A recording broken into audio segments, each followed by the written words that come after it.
Okay, welcome to part one of guinea pigs, humans and carrots. Here we have a scurvy dog, the archetypal sailor who's been away from home too long.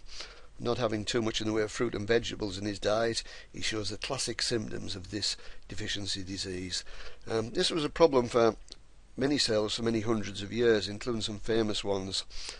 The Portuguese explorer Fernand Magellan led an expedition in 1519 to 1522 that eventually became the first to circumnavigate the world.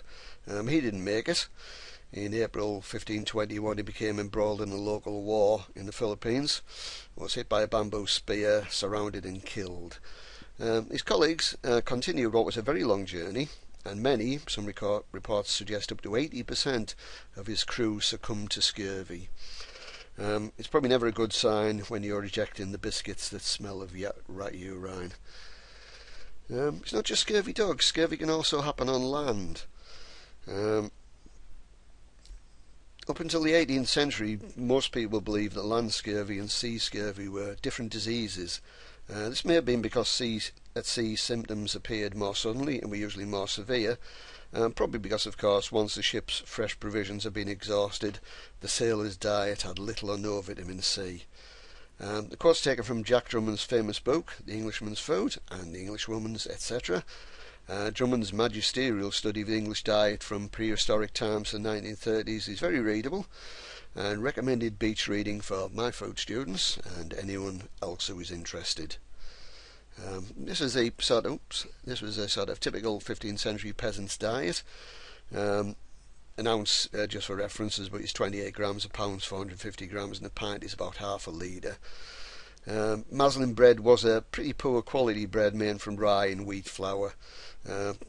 At times of shortage, people were often forced to include beans, peas and even acorns in their bread.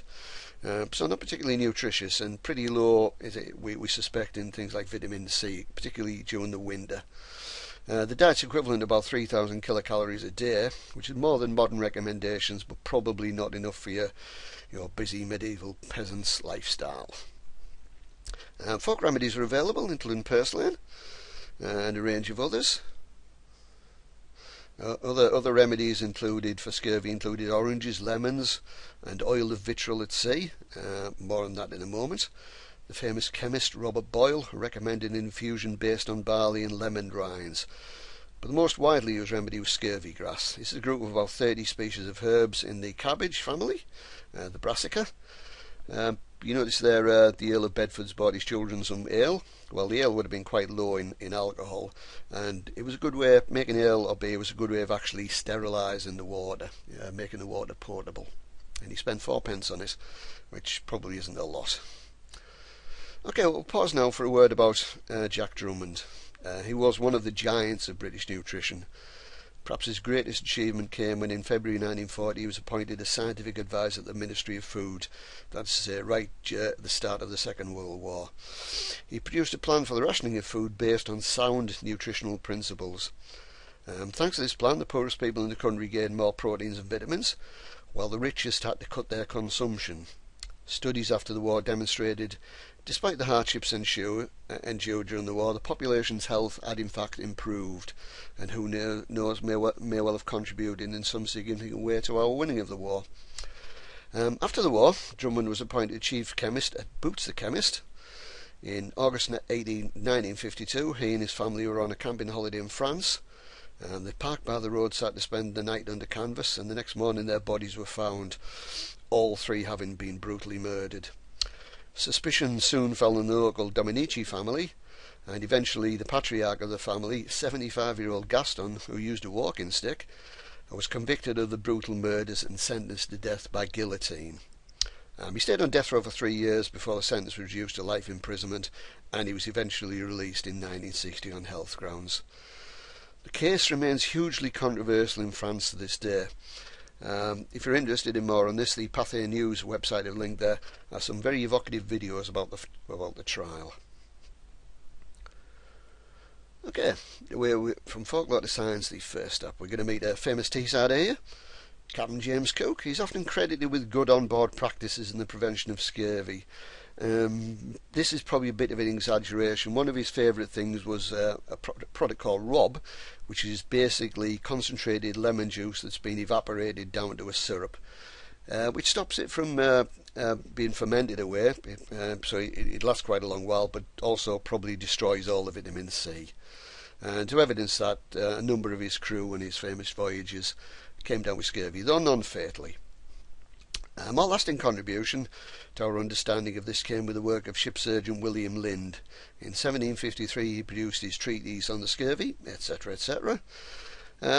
Unfortunately he was ignored at the time, possibly due to his confused and unscientific arguments. Having said that, what he had done was undertake one of the first scientific studies of a deficiency disease. Groups of sailors showing symptoms of scurvy were given different treatments over a period of 2 weeks.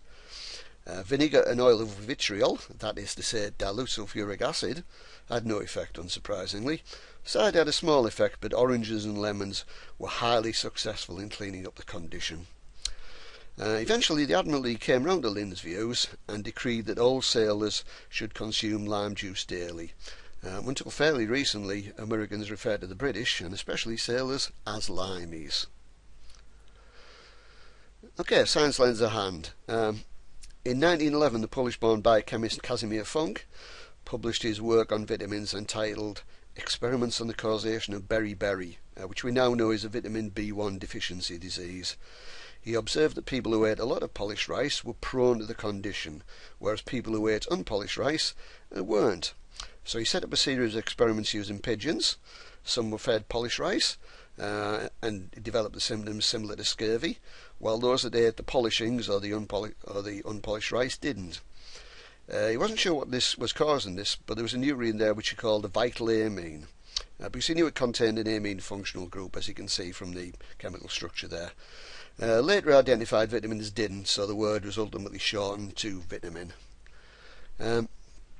Axel Horst was a young Norwegian biochemist who also did work in beriberi, but he also contributed to our understanding of vitamin C. He fed guinea pigs a diet without fruit and vegetables, and this led them to develop scurvy-like symptoms, which were reversible by adding vegetables and fruit to the animal's diet. We now know that, like humans, guinea pigs cannot produce endogenous vitamin C. Here's a famous chemist. In 1933, Howarth and his research student Maurice Stacey synthesized ascorbic acid, that is vitamin C, and correctly deduced its 3D structure, including its stereochemistry.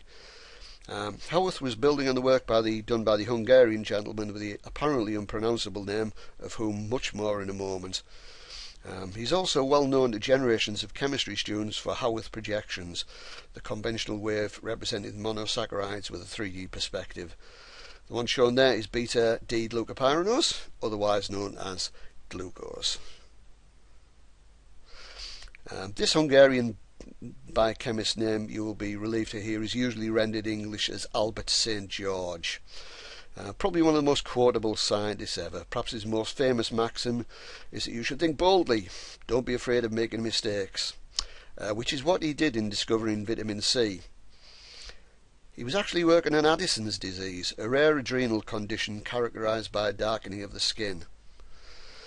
It's also known as chronic adrenal insufficiency. It's a rare condition in which the adrenal glands do not produce enough steroid hormones. It may develop in children, adults, and even some species of animals. St. George thought it was due to a browning effect similar to that which causes fruit to go brown. We now know that's due to the action of an class of enzymes called polyphenol oxidases. But he continued to investigate what was happening and eventually produced the first sample of vitamin C obtained from a living system. He made many other contributions and is including key work in our understanding of the citric acid cycle. We'll have a final word from Albert a bit later on, but first let's look at how much vitamin C we need in our diet. Not a great amount. In the average UK diet, it may surprise you that the biggest source of them is probably potatoes. They contain quite a lot less than fruits, but we eat more of them. Muscle meats and cereals don't contain significant amounts, so it's really got to be fruit and vegetables, or as I said, potatoes. Your average orange or kiwi fruit contains about 50 milligrams, so you probably need about 2 or 3 potatoes to get the recommended daily amount. Okay, this is sadly typical of the advertising you see for so-called superfoods. If you like goji berries for the taste, that's fine. But excessive amounts of antioxidants and lots of vitamin C is a bit of a nonsense. Since vitamin C is water soluble, it can't be stored, so the extra vitamin C is not particularly relevant nutritionally. Pip the squirrel monkey there has a brain about the size of a couple of goji berries, so he at least has an excuse. Scurvy, it's not quite gone. It's almost never seen in the developing world. In rare cases, alcoholics and drug users may present at a hospital with symptoms. This can be a problem for doctors, none of whom are likely to have come across the condition. At this point, what is needed is someone with a background in nutritional biochemistry. Okay, finally, over to Albert again. As a youngster, I was very dull, and my family was rather worried, thinking that I was an idiot. And I started developing rather late, and my uncle, who dominated my family and was a well-known scientist, objected most vigorously when I told him I want to go into science. And then later he softened and consented that I should go into cosmetics. And then when I made more progress, he consented I become a dentist. And then even he had a very high opinion already of me, he said I could become a proctologist. He had hemorrhoids and was interested in that part of the body especially. So when I entered university and started research, I started research on the structure of the anus, and I feel now that I started science on the wrong end.